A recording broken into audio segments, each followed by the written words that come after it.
रंजना कभी ब्रश नहीं करती थी। उसे कितनी बार उसके माँ बाप ने डांटा, लेकिन उसका कोई असर उस पर होता ही नहीं था, जिस कारण से उसके दांत पीले पीले हो जाते हैं। शादी के बाद अरे बहू, वैसे तो तुझ में कोई कमी नहीं है, पर तेरे दांत दांत इतने पीले कैसे हैं बेटा? कैसे है मतलब? कोई सर्जरी थोड़ी ना कराई है। वो तो क्या नाम, मैं ब्रश नहीं करती थी तो पीले हो गए। अब क्या करूं? आप कहें तो लाल करवा लूं या फिर काले? यार ये क्या है, क्यों माँ से लड़ रही हो? लड़ रही हूँ? अरे मैं लड़ रही हूँ या ये बोल रही है कि दांत पीले हैं, पीले। अरे तपस्या थोड़ी ना की है इन्हें पीले करने के लिए। बकायदा ब्रश नहीं किया है 20 साल तक, तब जाकर। छी, कैसी बात कर रही हो? ये उस वक्त तो पीले नहीं थे जब हम लोग तुम्हें देखने आए थे। अरे तब साफ करवा लिया होगा डेंटिस्ट के पास जाकर। अब देखो कैसे पीले पीले लग रहे हैं।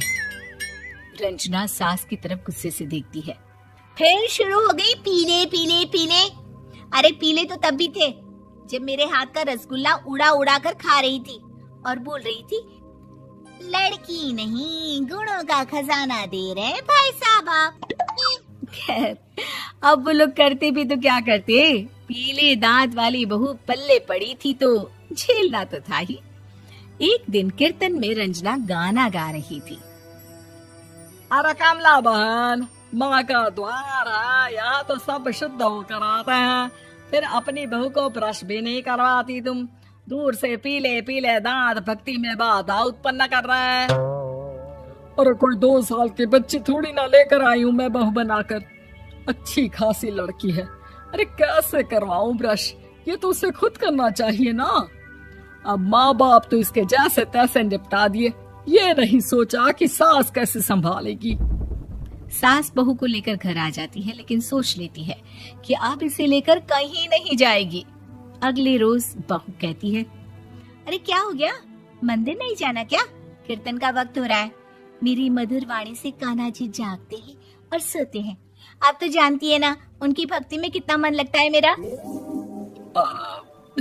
वो क्या है ना, तबीयत ठीक नहीं लग रही है मेरी, आराम करूंगी मैं। तबीयत ठीक नहीं लग रही? अभी तो मिथुन के गाने पर नाच रही थी आप, और अब बोल रही है कि तबीयत ठीक नहीं लग रही। अरे भक्ति में मन लगा लो सासू माँ, ऊपर जाना है, क्या मुंह दिखाओगी आप? हाँ? सास को बहू की बात पर गुस्सा आ जाता है। मैं क्या मुंह दिखाऊंगी, इसकी चिंता तो ना कर, समझी? अपने मुंह की चिंता कर, जो ये पीले पीले दांत लेकर हर जगह पहुंच जाती है। पता है लोग कितना मजाक बनाते हैं। ना जी ना, मैं नहीं जाना कहीं तेरे साथ।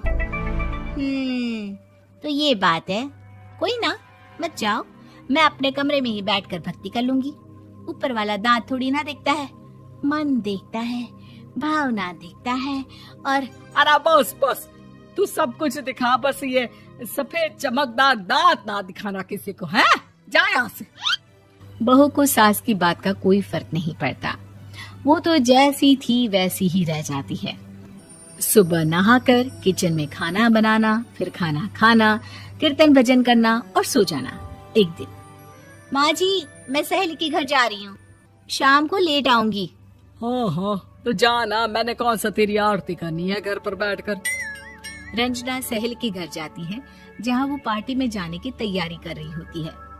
अरे शिखा, कहाँ जाने की तैयारी कर रही है? मैं गलत वक्त पर आ गई क्या? अरे नहीं यार, उल्टा सही वक्त पर आई है।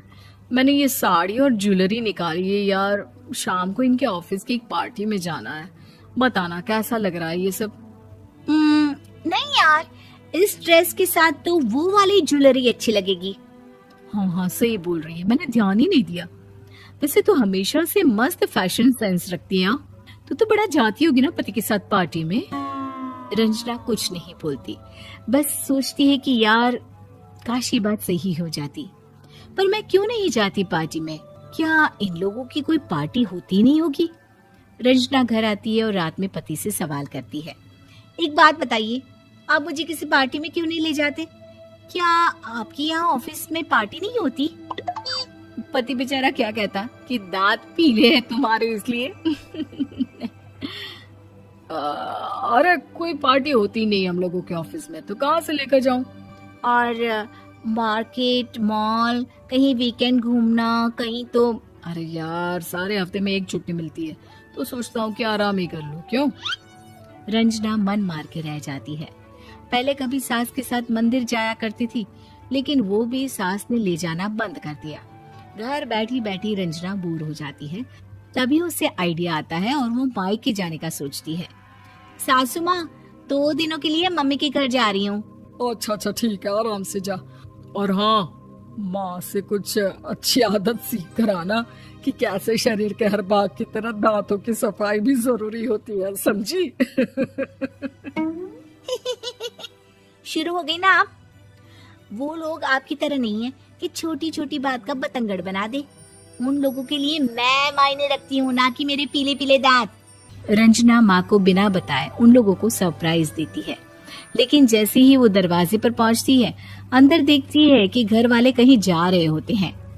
अब माँ, काश रंजना दीदी के दांतों वाली प्रॉब्लम नहीं होती, तो वो भी हम लोगों के साथ चलती ना बुआ जी की बेटी की शादी में। हाँ बेटा, लेकिन अब उसे कौन समझाए कि उसको उसके पीले दांत नहीं दिखते, लेकिन उसके आसपास के लोगों को कितना एम्बैरेसिंग फील कराते हैं।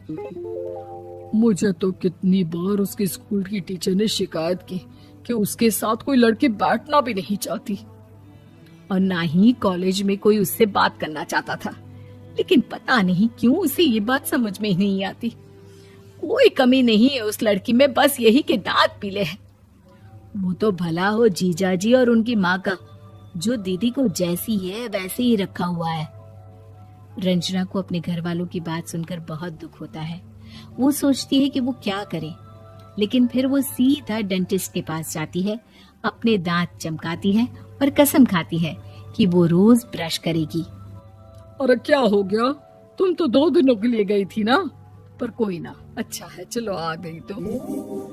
रंजना सास के सामने आकर खड़ी हो जाती है और पूरी स्माइल करती है, उसके चमकदार दांतों को दिखाती हुई। हैं? चले मंदिर। माँ, मुझे माफ कर दीजिए, मैंने आप लोगों को बहुत एम्बैरेसिंग फील करवाया। मैं आज से रोज ब्रश करूंगी।